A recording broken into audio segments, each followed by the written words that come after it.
নতুন বছরের সূর্যোদয়ের পরপরই ঢাকার চারুকলা অনুষদের প্রাঙ্গণ পরিণত হয় এক অনন্য মিলন মেলায়। এবার শোভাযাত্রায় অংশ নেয় দেশের ২৮টি নৃগোষ্ঠীর মানুষ।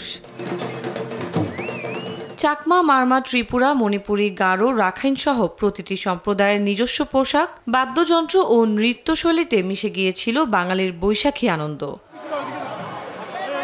শোভাযাত্রার প্রতিটি ধাপে ছিল বৈচিত্র্যের ছোঁয়া। চাকমা সম্প্রদায়ের ঢোলের তালে, মারমা নারীদের রঙিন পোশাকে, ত্রিপুরা যুবকদের ছন্দে, মণিপুরীদের কোমল নৃত্যে সব মিলিয়ে এক অপূর্ব সাংস্কৃতিক সমন্বয়। এজন্য এক মঞ্চ যেখানে প্রতিটি সম্প্রদায় তাদের নিজস্বতা নিয়ে হাজির, আবার একসঙ্গে গড়ে তুলেছে জাতীয় ঐক্যের প্রতিচ্ছবি। সবকিছুর মধ্যে নতুনত্ব আসছে, মানে গত বছরগুলোতে একঘেয়েমি চলতেছিল, এই বছর শুরু থেকে সম্পূর্ণটাই নতুন। ভালো লাগছে নতুন ধারাটা। শুরুটাও কিন্তু মিছিলের শুরুটাই কিন্তু ওই ২৮টি জনগোষ্ঠী দিয়ে শুরু হয়েছিল এবং শেষটাও তেমনভাবে হয়েছে, মানে হুইচ ইজ মানে ভেরি আনকমন এবং খুবই ভালো হয়েছে। খুবই এই প্রথম বড় পরিসরে প্রায় ২৮টি জাতিগোষ্ঠীর অন্তর্ভুক্তিমূলক আয়োজনের মাধ্যমে নববর্ষ উদযাপন হয়েছে।